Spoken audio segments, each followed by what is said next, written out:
Welcome to Successful Gardener. I'm Lauren Hill, the horticulture agent with North Carolina Cooperative Extension in Cabarrus County. We are in the beautiful Memorial Gardens in downtown Concord today, and I'm here with Bill Leake, the City of Concord Arborist.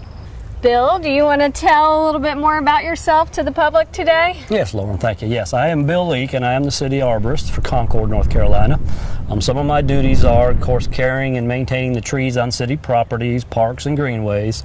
I'm also involved on our Plan Review Committee. You know, we look at development within the city, and there's certain landscape requirements and tree requirements in there, so I assist and comment on that. So you're my expert for some advice on situations where I'm not sure if a client should call an arborist or not, and then also for some general tree care questions that I get. First off, you know, the main thing I want to think it, you know, before you do anything to your tree, I want you to consider that, you know, any pruning cuts are wounds.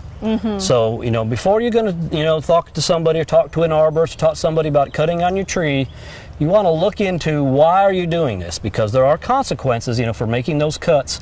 And a lot of time there's a lot of other factors that come into play, and just cutting on your tree is not always the best answer. Sometimes it's a soil condition, it's improper nutrients in your soil. There's a lot of other factors that come into play.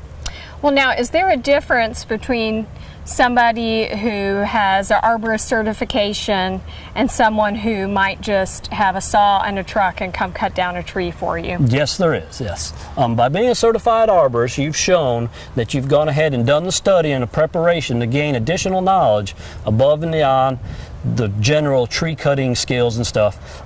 There are a lot of people that are not certified arborists that do have skills from years and years of practice, but sometimes, you know, there's a little bit of biology, plant pathology involved in it. You know, by becoming a certified arborist, you're showing that you want to take that additional step and learn those other skills that come into play. And an arborist would probably have tools that can help them assess the health of a tree and diagnose what's really going on that somebody like me, a simple horticulturist, probably does not have, right? Yeah, that's true. I mean, it's simple things. One simple tool you don't really, a lot of times I carry around a rubber mallet. So somebody will say, well, I have some problem with my trees, you know, it looks bad. So first thing I'll do, I'll come and look at the trunk. And I'll start beating on the trunk with my rubber hand, looking for a dull, kind of thuddy sound, which may indicate decay inside the trunk. And again, there's a lot of tools that we use to check the soil probes. You know, again, the soil is a big part of the care of your tree. You know, you have your soil and your roots, your trunk and your crown. You know, all four work together, you know, and some kind of discrepancy in one of the parts can affect the entire tree. Okay, Bill, so I get lots of questions about trees, how to care for them, practices that should and shouldn't be done. And one of the biggest issues I see is where a homeowner or a business owner might be trying to grow grass underneath a tree. Well, first and foremost, you know, trees are a forest plant. They like to grow in forests. They actually like to grow relatively close to each other. They like the leaf litter and all that organic matter that's in a forest floor. One of the disadvantages when you take trees and you put them in your lawn type environment or an urban environment is they have to compete with the grasses. Now the tree roots, you know, they sink down in the ground somewhat for support, but those absorbing roots that are at the end of the tree roots, they compete with the grasses. They come up in that first 18 inches of soil. They have to compete with the grasses for the nutrients there. And then if you know you want pretty grass, you have to apply herbicides possibly to treat your soil, treat your grass, stuff like that. The tree is affected by those things other. And remember, a tree is a broadleaf plant. So trying to treat for broadleaf weeds can affect your plant, your tree. Will it be an immediate effect or a long-term effect? Not always. Sometimes you can see it quickly, but sometimes, you know, it could take over the years, and you may not even see the damage. It could go on for decades. On a large mature tree like this here, you know, it's got a lot of root system, and you know, and it's got a lot of stored energy that it can live off of, but you're slowly, you know, just chronically giving it overexposure to herbicides or just poor conditions or poor soil nutrients because you're not checking your soil, and it can really stress your tree out. And sometimes, you know, it's kind of like an elephant. You know, you can shoot out an elephant a lot, but you can shoot a mouse one time and he's gone. Sometimes it takes a long time to take a big, large tree and really, you know, start seeing the damage that you've done to it. So a tree can withstand damage over decades. Correct. And so I get a call and they might say, it looks like it died overnight. And I know that is not true. It couldn't withstand what it was going through anymore, and so it'll eventually start to decline pretty rapidly. Yeah, unfortunately, and that's that's a lot of times, and that's when somebody gets caught and then they want to do something. Unfortunately, with trees, it's not good to be reactive. It's better to be proactive. When they're young trees, where they're small diameter trunks, or you can stand on the ground with a pruner, and do little cuts and small, because again, each cut is a wound. So the smaller the cut, the smaller the wound.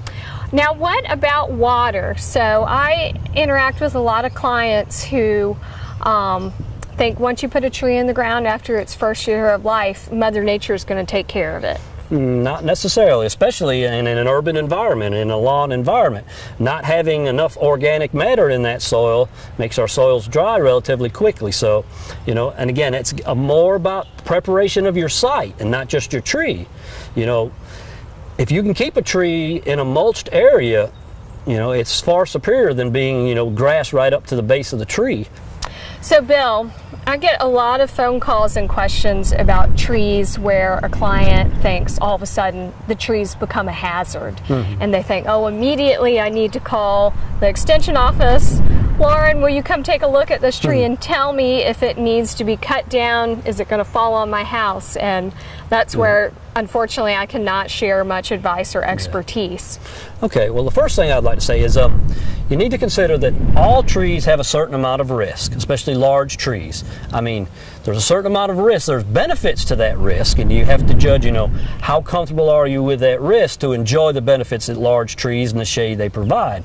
So, if you're uncomfortable and you feel there's something in your tree that's just making you uncomfortable, or you don't like the health of it, it just looks odd, or you just don't have a good feeling about it, my first advice would be to go out and get several different people to come and assess your tree. Look at it, gauge the risks that may be in it, let them point you out something. Listen for people who try to talk you out of work and give you advice. Of course, a lot of arborists, they need to make a living, they need to do tree work, and there are consulting arborists who do no work at all. All they do is talk to you about your tree. So you can look for people like that to do get some assessments, get some opinions from several different people, then weigh that with your comfortableness with that risk, and then you decide whether you want to do anything or not.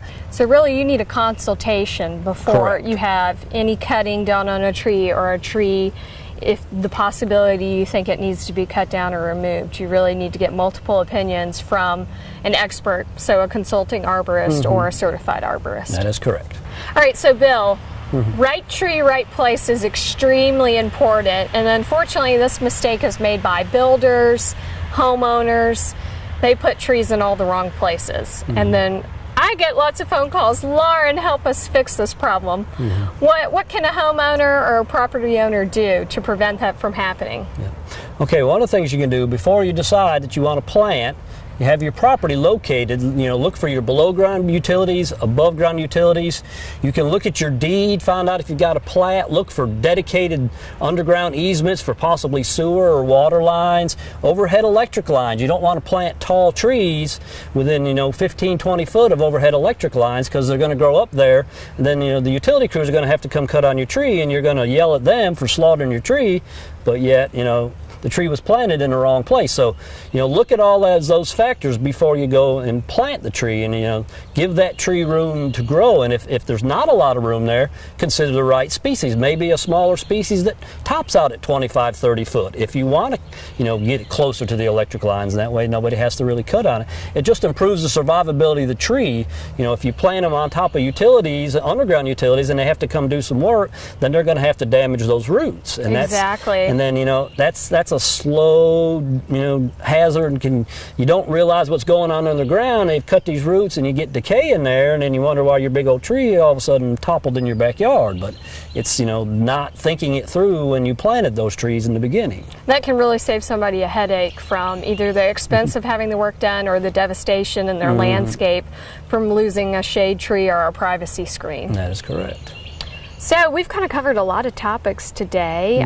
Is there any closing remarks you want to give us? Any take-home points for our viewers? we're a growing community, and we're losing a lot of urban forests, but there are opportunities. HOAs, homeowners associations, they're the new landholders in our county now. They've got a lot. We encourage you to ask questions. You've got resources at the county, you've got resources in the city as myself. We invite you to ask us and find out how can you help regenerate our urban forests and give that oxygen and all those benefits that trees provide. They sure do provide a lot of benefits, and we're really lucky to have so many trees in Cabarrus County, aren't we? Yes, we are. Thanks for tuning in today to Successful Gardener. If you would like to reach me, you can reach me by email or phone at the bottom of the screen. And a special thanks again to Memorial Gardens for letting us come out today for today's segment. We'll see you next time.